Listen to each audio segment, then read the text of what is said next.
हम लोग यहाँ पे पढ़ाए थर्ड पॉइंट। हाँ, थर्ड पॉइंट आपको पढ़ा रहे थे ना, थर्ड पॉइंट हमने पढ़ा दिया था। फोर्थ पॉइंट हमारा था कि हम लोग मेरिट पढ़ा रहे थे ना बेटा। तो मेरिट में जो फोर्थ है, नहीं फर्स्ट सेकंड पढ़ाए थे, मेरिट हम लोग को लगता है एक ही दो शुरू किया था ना बेटा। मेरिट कितना, 2 मेरिट्स बताए थे ना? 2 मेरिट्स बताए थे। Yes ma'am.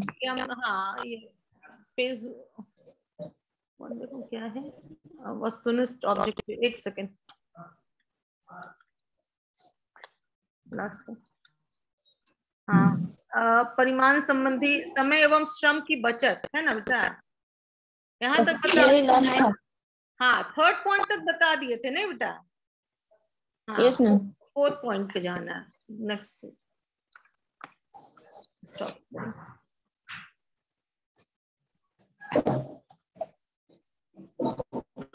एक सेकंड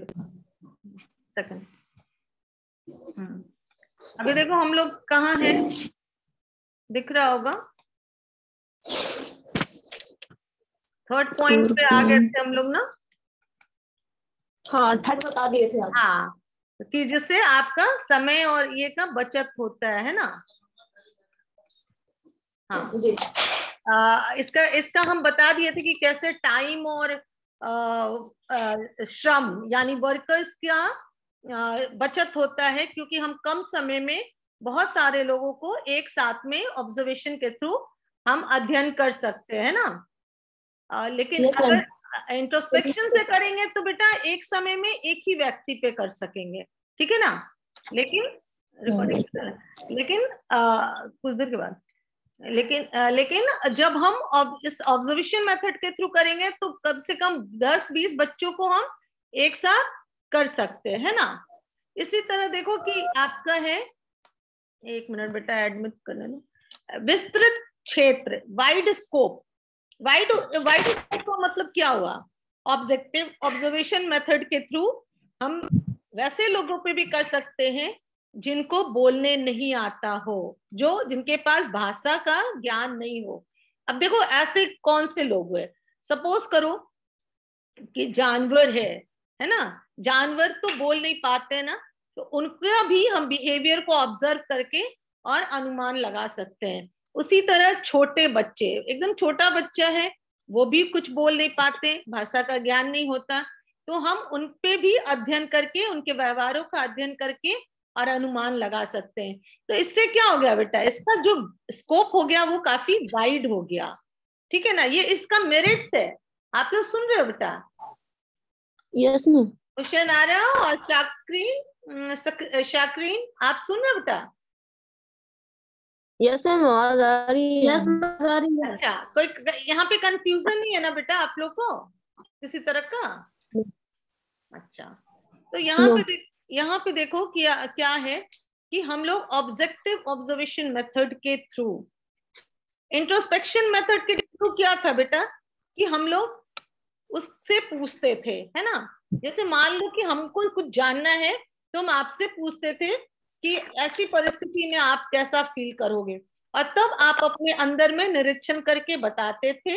ये इंट्रोस्पेक्शन मेथड के थ्रू होता था।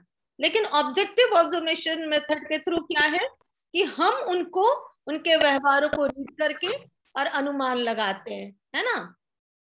तो इससे क्या हुआ कि इसका स्कोप जो है काफी बढ़ गया, क्योंकि अब हम छोटे बच्चों जिनको भाषा का ज्ञान नहीं है, या फिर पशु पक्षियों पे या फिर जानवरों पे भी व्यवहारों के द्वारा अनुमान लगा सकते हैं, उनके व्यवहारों का निरीक्षण करके अनुमान लगा सकते हैं, जिसके कारण ऑब्जेक्टिव ऑब्जर्वेशन मेथड का जो स्कोप है काफी बड़ा हो गया, काफी विस्तार हो गया, है ना।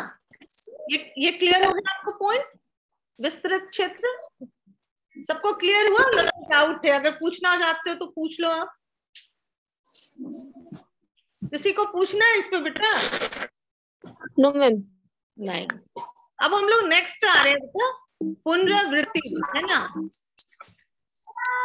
हम लोग किस पे आगे, रिपीटेशन, है ना। आप देख रहे होगे फिफ्थ पॉइंट आपका है, फिफ्थ पॉइंट आपका आ रहा है स्क्रीन पे। हाँ, आ रहा है। आ रहा है ना। ये क्या है, इसका इंग्लिश में क्या बोलते हैं बेटा? रिपीटेशन बोलते हैं, मतलब रिपीट करना किसी चीज को। पुनरावृत्ति मतलब रिपीट करना बार बार। अब देखो कह रहा है कि इसका जो ऑब्जेक्टिव ऑब्जर्वेशन मेथड के थ्रू हम किसी चीज का एक अनुमान लगाते हैं, तो कोई भी आदमी उसको रिपीट करके उसकी सत्यता को जांच सकता है ना। अब कैसे? अब देखो लिखो, पहले पॉइंट हम पढ़ लेते कि पुनरावृत्ति इस विधि की एक बहुत बड़ी विशेषता है। हम जानते हैं कि चेतन अनुभव बहुत अधिक चंचल होता है, परंतु व्यक्ति का व्यवहार चेतन अनुभव की तुलना में स्थिर होता है। व्यक्ति के व्यवहार को बार बार निरीक्षण करके जांचा जा सकता है, अतः पुनरावृत्ति इस विधि की विश्वसनीयता सिद्ध होती है। इसका अर्थ क्या हुआ? इसका अर्थ हुआ कि हम अगर एक व्यक्ति अगर किसी व्यक्ति के व्यवहार को रीड करके कोई अनुमान लगाता है, तो अगर वहां पे कोई गुंजाइश होती है कंफ्यूजन की, कोई संदेह की, तो वो बार बार वो निरीक्षण करके और उसकी सत्यता को जांच सकता है। आप एक एग्जाम्पल के रूप में आप समझ लो, अगर हम सपोज करो कि किसी व्यक्ति को एक डरावना चीज दिखाते हैं, है ना, आप अंधेरे रूम में एक व्यक्ति को बिठा देते हैं और डरावनी आवाज के साथ एक डरावना सा चित्र दिखाएंगे, तो क्या होगा? वो व्यक्ति डरेगा कि नहीं डरेगा? डरेगा। अब डर के किस तरह से व्यवहार करेगा? डरावना, वो चौंक जाएगा, सिकुड़ जाएगा खुद से, डर के मारे हाथ पैर पूरा अपने आप को सिकोड़ लेगा। तो ये क्या है? ये पोस्चर क्या है बेटा? ये बिहेवियर क्या है? जब कोई आदमी डरता है तो उसका एक अलग बिहेवियर होता है ना, व्यवहार होता है ना। तो जब हम बोलेंगे कि ये व्यक्ति इस तरह के चित्र देख के डरता है, तो हम बार बार जब लाएंगे तो वो उसी तरह का व्यवहार करेगा। तो इससे क्या होगा? इससे हम जो निष्कर्ष निकालते हैं वो अधिक विश्वसनीय हो जाता है, क्योंकि हम 3 बार 4 बार 5 बार जब भी इस तरह का सिचुएशंस उसके सामने लाते हैं, उसका व्यवहार एक ही जैसा रहता है ना, उसका व्यवहार नहीं बदलता, है ना। उसको जितने बार दिखाएंगे हर बार वैसे ही अपना डरने का वो दिखाएगा। आप देखिएगा कि कोई मेंटली कोई साइकिक होते हैं, उनके आगे कभी आप देखिएगा कि बहुत खून देखने पे विचलित हो जाते हैं। आप देखें ऐसे कभी किसी लोग को कि ब्लड बहुत गिरने के बाद वैसे लोग का बिहेवियर अलग सा हो जाता है, वो घबरा जाते हैं, है ना। आपको पहले भी हमने बताया था कि व्यवहार 2 तरह का होता है, इंटरनल बिहेवियर और एक्सटर्नल बिहेवियर, है ना। तो इंटरनल बिहेवियर आंतरिक व्यवहार और एक्सटर्नल बिहेवियर बाह्य व्यवहार, ठीक है। तो इस तरह का, जैसे अगर मान लो कि कोई व्यक्ति है, उसको किसी का, कितने लोगों को आप देखोगे किसी का डेड बॉडी देख के काफी घबराहट होती है, तो वैसी स्थिति में क्या होगा? वो उसके सामने जब भी कभी वैसा सिचुएशन आएगा वो उसी तरह का व्यवहार करेगा। तो हम जब भी ऐसे व्यक्ति का व्यवहार को देख रहे हैं तो हमारा है कि नहीं, ये ऐसे वाले सिचुएशन में इसको घबराहट होती है, काफी बेचैन हो जाता है। तो ये बार बार भी अगर हम पुनरावृत्ति करेंगे, रिपीट करेंगे, तो उसका व्यवहार वैसे ही रहेगा।